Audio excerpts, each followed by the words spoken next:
Hello everyone and welcome to our review for our fourth test in music appreciation. I'm Floyd Richmond, your teacher, and we're going to be looking at jazz, popular music, and world music. But first, a bus carrying a jazz band broke down on the highway. Police say to expect some long jams. Which Stevie Wonder song is known for its use of jazz chords? I just chord to say I love you. What's big, gray, and sings jazz? Ella Fitzgerald.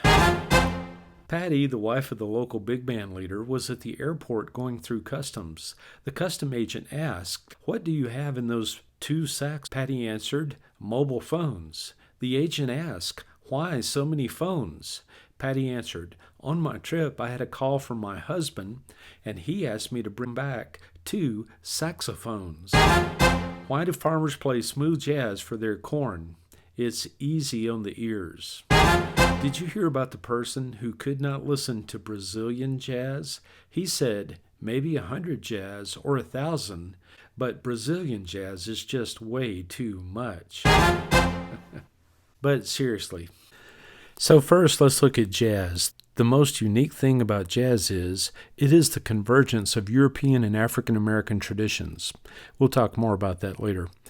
First, let's look at each of the elements of music. Rhythms in jazz are strongly influenced by complex African rhythms and polyrhythms.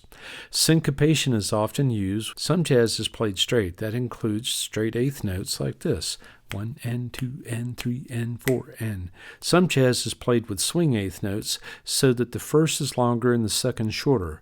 1 to 2 to 3 to 4 to. The jazz that is played straight would be ragtime, Dixieland, and rock fusion jazz, for example. The jazz that is played with swing is pretty much everything else. The big band era of the 1920s to the 1940s saw the greatest use of swing. Another rhythmic feature is the unique articulations that were used in jazz. We'll look at that in more detail later. Jazz melodies use a variety of scales, including modal scales, but also blues scales, which sound something like this.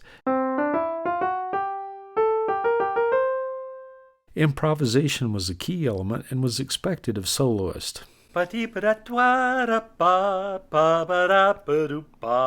Jazz harmonies follow European traditions. They are usually tonal, and chords move around the circle of fifths. Triads were largely replaced by chords with an added sixth or a minor seventh. Extended chords were used, including 9th, 11th, and 13th chords. Chromatics were common, and the blues progression is especially heavily used within jazz.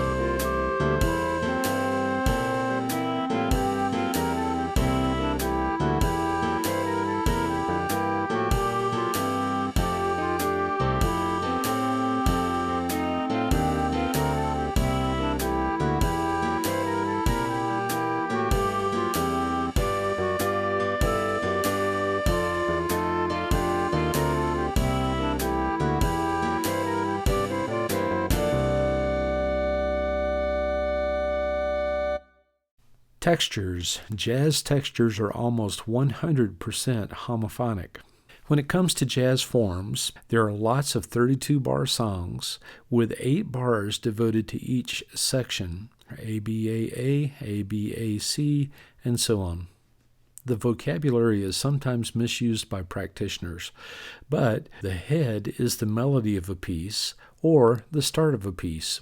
The chorus is one time through the entire song with all the chord changes, usually 32 bars. Jazz expression included a number of unique articulations. Do, dit, da, dot. This notation is for a shake. It usually means that a brass instrument is to rapidly alternate between 2 notes with the same fingering. Ta-ya-ya-ya-ya. Drop, down. And also the doit, which is the opposite, doit, and the drops in the doits can be fast, down, or slow, down. They can also drop a little bit, down, or a lot, down. Same thing with the doits. A glissando is usually biddy.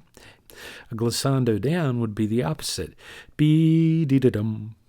Sometimes you see a glissando written with a straight line, pretty much the same as the other glissandos depending on the length of the line. This one is a very short line, dwee, and then this glissando, dee. The bend starts on a note, dips, and then returns to the note, dee. A flip usually has a beginning note and a destination note, do-ya, or it can be da-ba-dee-da. The performer just decides. So while we're talking about expressions, we should talk about timbres.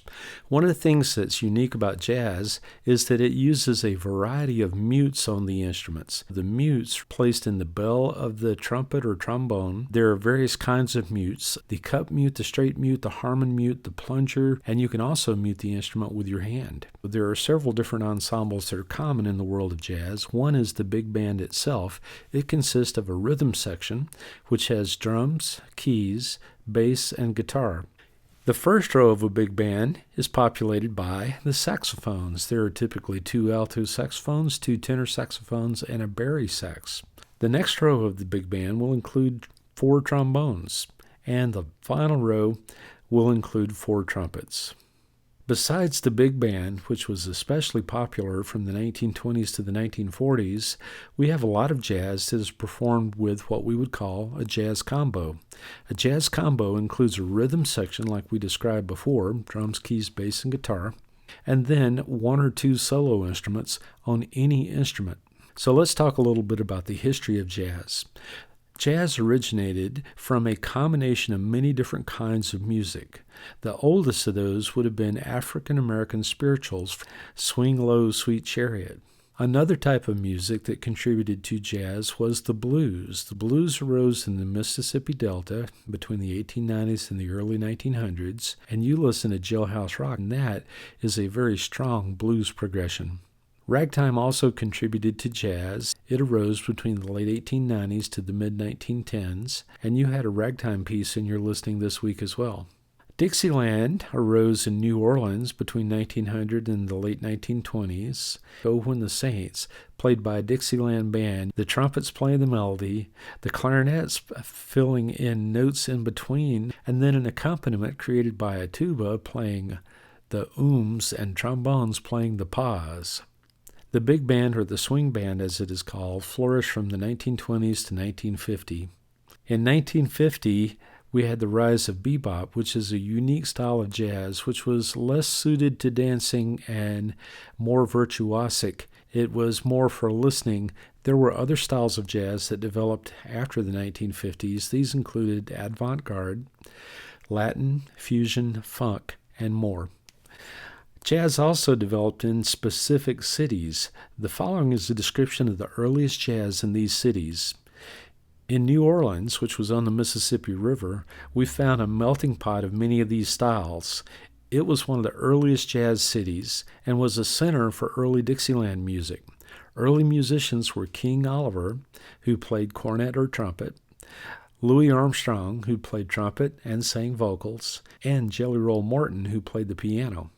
Memphis was on the Mississippi River just up from New Orleans and was a blues-influenced community due to the proximity to the Mississippi Delta.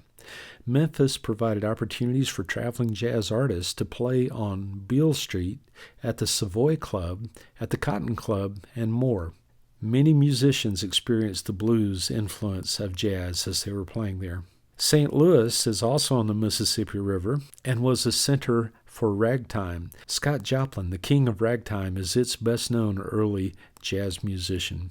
Kansas City is on the Blue River, which flows into the Missouri River and Mississippi River, and it's close enough to New Orleans and St. Louis to be influenced by ragtime, Dixieland, and the blues.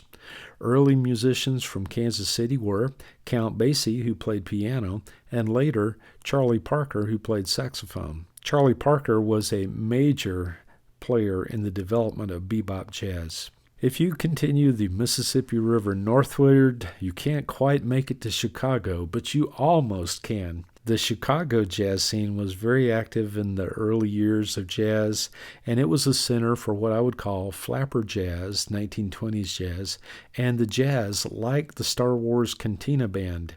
It was strongly influenced by Dixieland music of immigrants from New Orleans, and those immigrants included King Oliver and Louis Armstrong. So New York was in no way close to the Mississippi River, but it was the home of much early piano jazz, especially with artists like Duke Ellington. Ella Fitzgerald, who sang, and Louis Armstrong, who played trumpet and sang, and Dizzy Gillespie, who played trumpet, spent much of their careers based in New York. New York eventually rose to great significance as a center for jazz.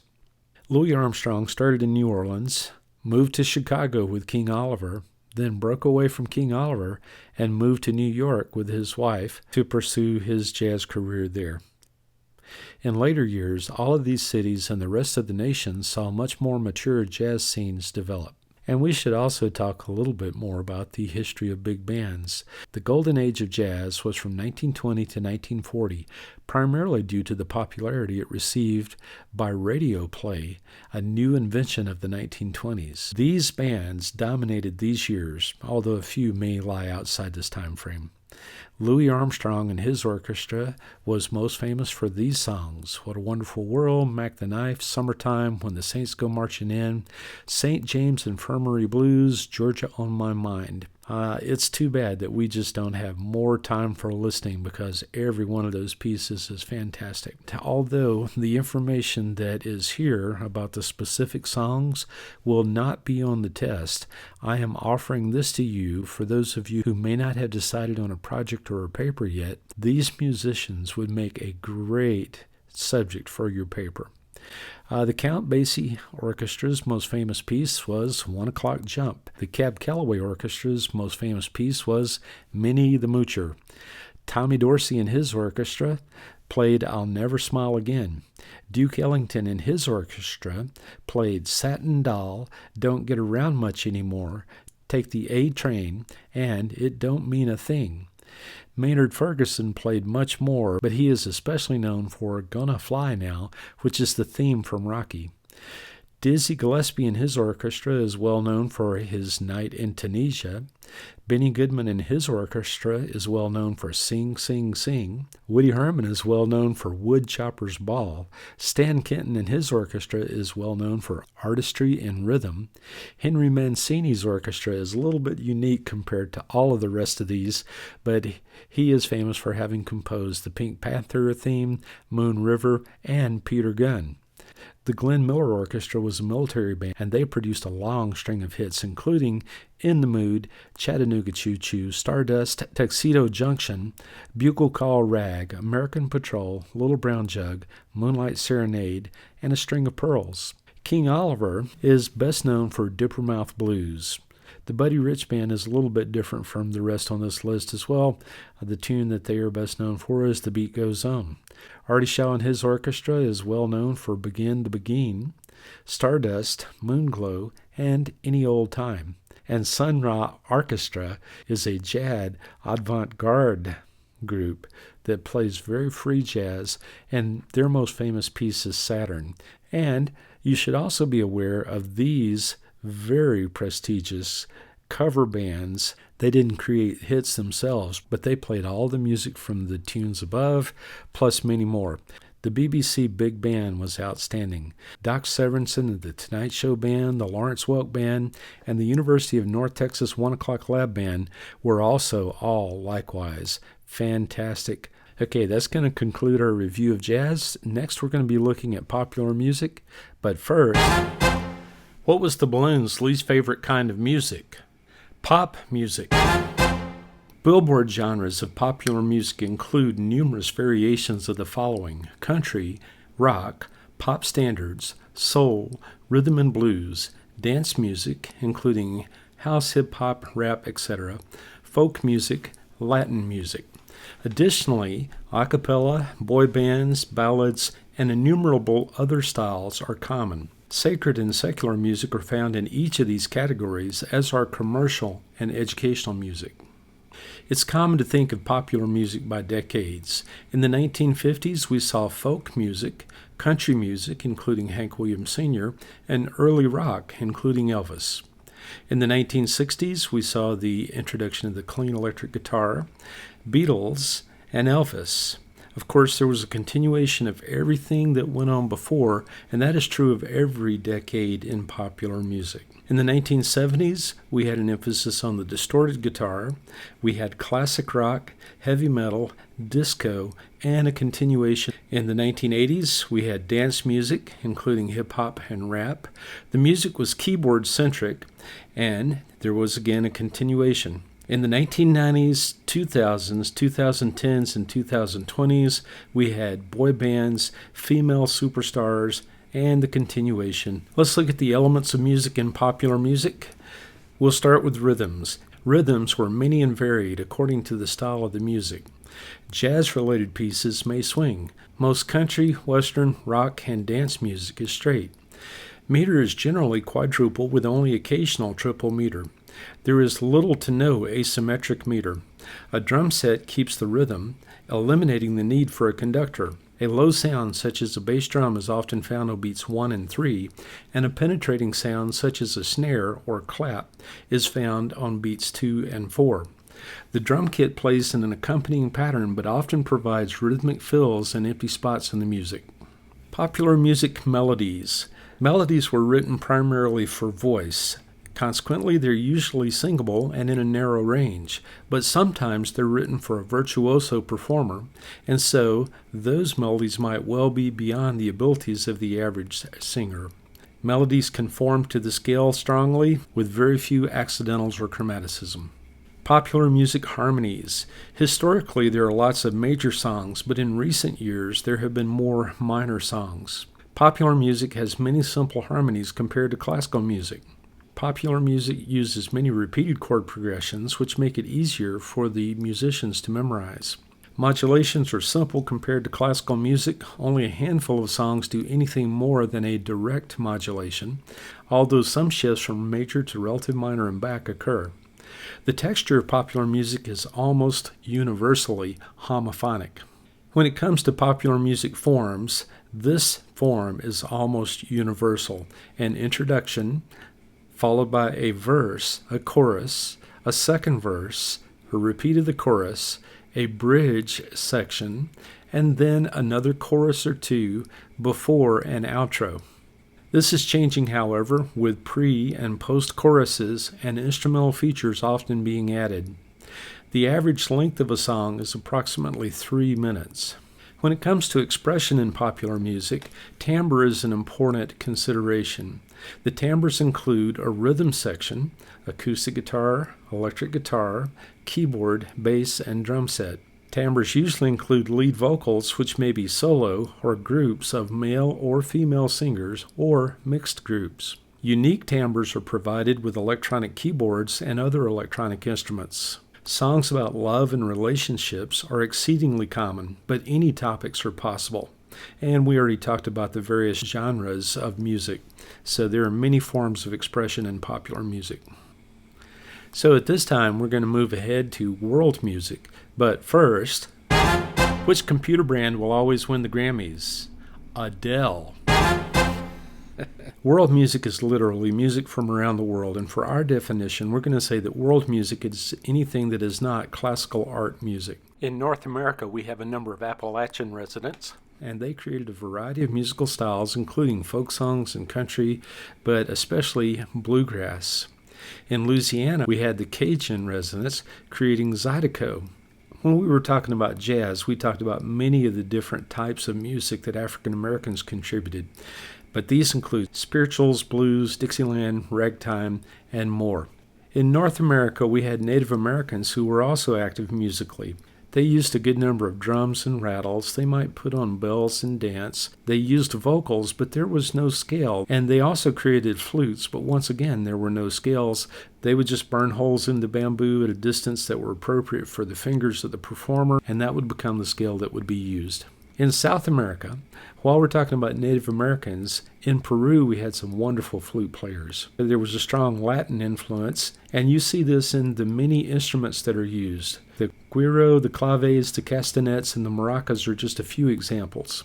We also saw Latin influence in Mexico. Mariachi developed. And in South America, we also saw a strong African influence as well, and congas and bongos became a part of the music. The Caribbean islands, between North and South America, we saw steel drums develop in Trinidad and Tobago, and in Jamaica, we saw reggae. In Cuba, we saw son. The Caribbean islands had a strong influence on music of the world as well. In Africa, we find two notable traditions. One is the polyrhythmic drumming. The drum music of Africa is incredibly complex. If you listen to it as a Western listener, you probably won't get most of what you're hearing. But if you listen to it as a native, you can pick up on many of the different layers that are happening in the music. Also in Africa were choirs who sang diatonic music, which means music that conforms closely to the scales. And you had some of both of those in your listening assignments this week. In China, Japan, and Korea, we have musical traditions that are very similar. The melodies confine themselves to a pentatonic scale. Do, re, mi, so, la. Those could be major and minor scales. The harmony in Asia is almost completely heterophonic, meaning unison with each instrument adding ornaments. There were a group of commonly shared instruments across Asia. The erhu is a two-stringed violin. The pipa is a pear-shaped lute like a guitar. The shing is a mouth harp, which sounds like an oboe. The flute is found across Asia. The zither is a harp played with the instrument laying down. There were also numerous drums, gongs, and cymbals. In the courts of China, we also had Peking opera, which was vocal with traditional folk instruments, including a good number of percussion. In Japan, we had the kabuki theater, which was also vocal, accompanied with traditional folk instruments. The rest of Asia is very similar. I mentioned China, Korea, and Japan. Vietnam, Malaysia, and every other country of Asia has a similar form of music. Off the coast of South Asia, we come to Indonesia, and in Java and Bali, we find the gamelan orchestras, which are composed mostly of metal gongs. They use a pentatonic scale, as do most of the rest of Asia. In India, we have many forms of music, but many of them are played with the tabla, a pair of drums, one low and one high. Vocals are common. The scale has microtones, in other words, more than 12 pitches in an octave. A sitar is a guitar-like instrument with many strings, and it was played by Ravi Shankar, who had a big influence on the Beatles. Middle Eastern music has a lot in common with Indian music in terms of ethos. It has a simpler scale and often emphasizes minor. Arabic and Israeli music are similar. On the continent of Europe, we find a good number of folk traditions as well. In Scotland and Ireland, we find bagpipes accompanied with drums. In Germany, we find polka bands. In Spain, we find tangos, which would be accompanied by flamenco guitar, and the paso doble. Australia was settled by the English, so the musical styles there are similar. The Aboriginal people of Australia have two unique instruments that deserve some consideration. The didgeridoo is made from a hollowed log, and it is blown like a brass instrument with the lips buzzed. The natives are able to do circular breathing and continue the sound of the didgeridoo without interruption for hours and hours. The bull roarer is used for communicating by Aboriginal people, but it is musical. That concludes our review of our Chapter 4 test. I trust that you will do fantastic. But first, so what do you get if you cross a sweet potato and a jazz musician? A yam session. Why was music coming from the printer? Because the paper was jamming. What's a golfer's favorite type of music? Swing. Well, you should be ready for the test. I'll see you in class.